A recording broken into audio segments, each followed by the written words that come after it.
El expresidente y otros 7 implicados pierden automáticamente sus actas de diputados autonómicos. La Sala de Apelación del Tribunal Supremo ha confirmado la decisión del juez Pablo Llarena de procesar al expresidente catalán Carles Puigdemont y otros 14 implicados principales en la declaración unilateral de independencia de Cataluña. La ratificación del procesamiento conlleva la automática pérdida de sus cargos de diputados autonómicos de Puigdemont, Antoni Comín, Oriol Junqueras, Raúl Romeva, Josep Rull, Jordi Turull y Jordi Sánchez.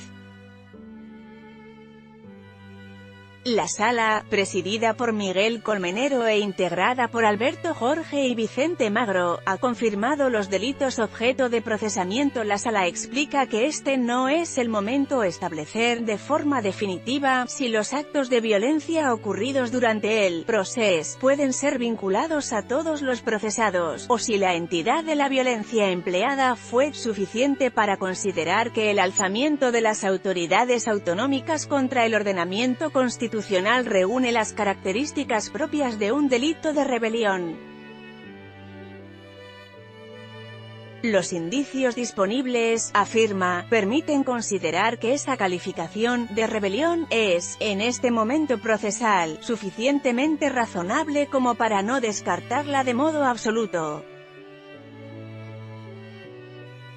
La sala constata que se produjeron actos de violencia encaminados a la consecución de una finalidad consistente en la celebración de un referéndum prohibido por el Tribunal Constitucional que, según el plan conformado, era un elemento previo e imprescindible para proceder finalmente a la declaración unilateral de independencia.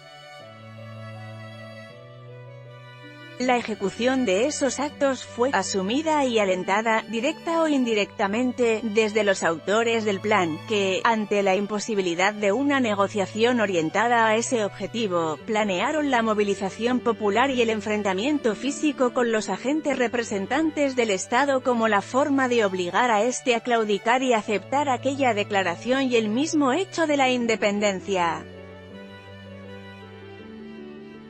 Afirma que, aunque el término rebelión evoca los pronunciamientos militares, ejecutados ordinariamente con armas, el actual artículo 472 del Código Penal no exige el empleo de armas, pues el mero hecho de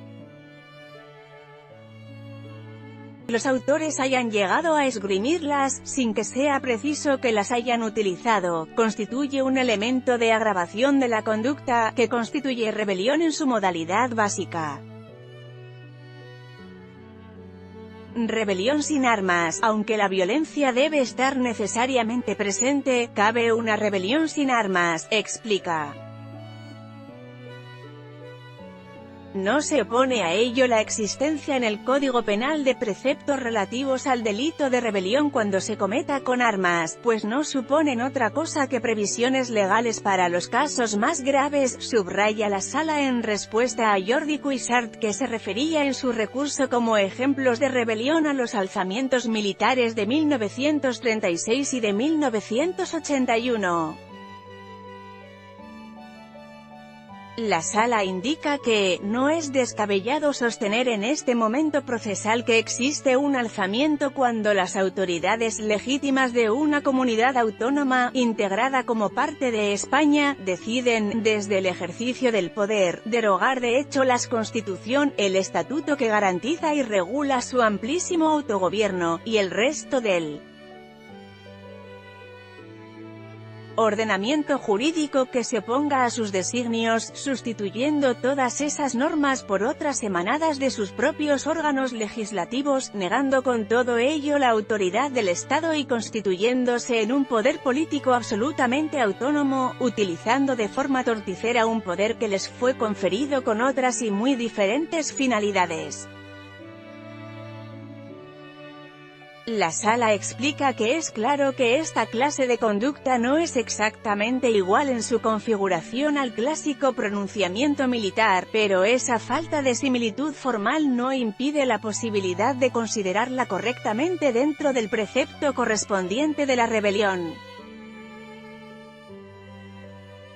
Respecto a la violencia, señala que si los procesados pueden finalmente ser vinculados a los actos de violencia que se produjeron desde septiembre de 2017 sobre la base de que previeron los mismos y los aceptaron, e incluso incitaron a su comisión con sus mensajes llamando a la participación, pese a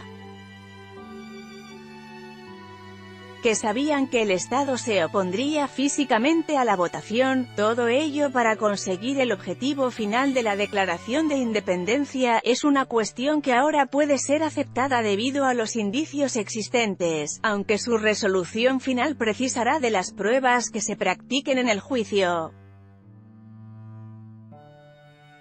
La sedición, también posible por todo ello, la Sala considera que los hechos encajan en el delito de rebelión o en defecto de alguno de ellos, de sedición, aunque el bien jurídico protegido en ambos delitos es distinto.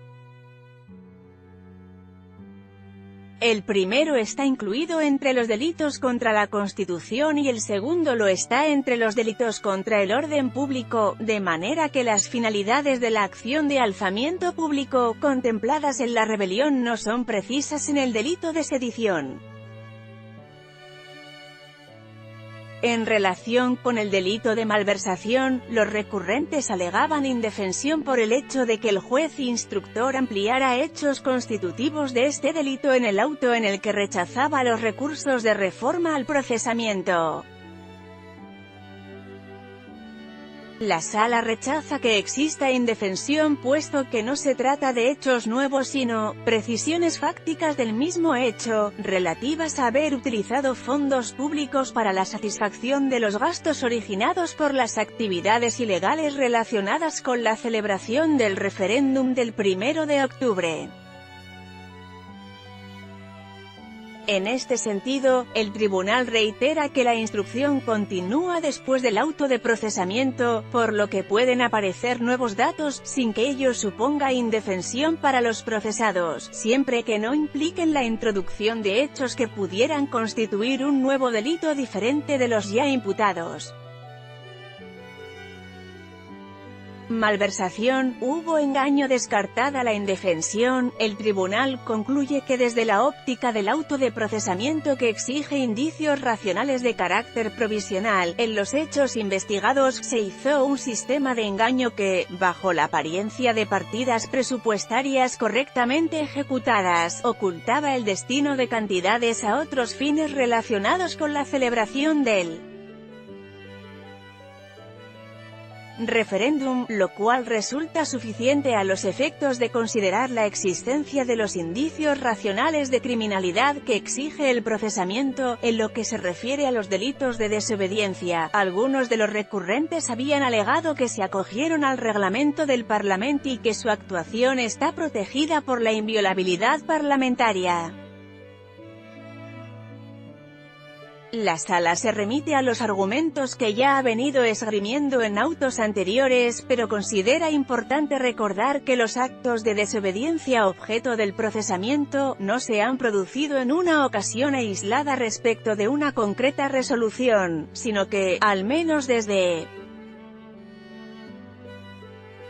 noviembre de 2015, las resoluciones del Tribunal Constitucional, que fueron oportunamente notificadas a los obligados por ellas, fueron sistemáticamente ignoradas, y por ello incumplidas por los procesados, que actuaban como integrantes del gobierno o de la mesa del Parlamento de la comunidad autónoma.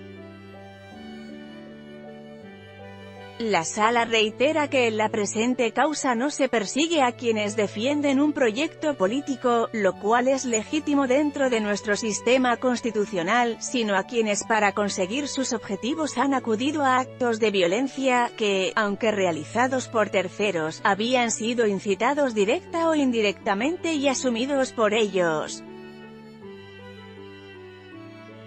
En este sentido, indica que, aunque el proceso independentista se inició con mucha anterioridad, al menos desde noviembre de 2015, esta causa se incoó desde el momento en que aparecieron actos de violencia que podían ser vinculados a la actividad desarrollada por los procesados para declarar unilateralmente la independencia. y que tuvieron la suficiente entidad como para conseguir, al menos parcialmente, que se llevara a cabo una votación prohibida por el Tribunal Constitucional y que no pudieron evitar, en su totalidad, los agentes policiales que actuaban en nombre del Estado para asegurar el cumplimiento de la ley.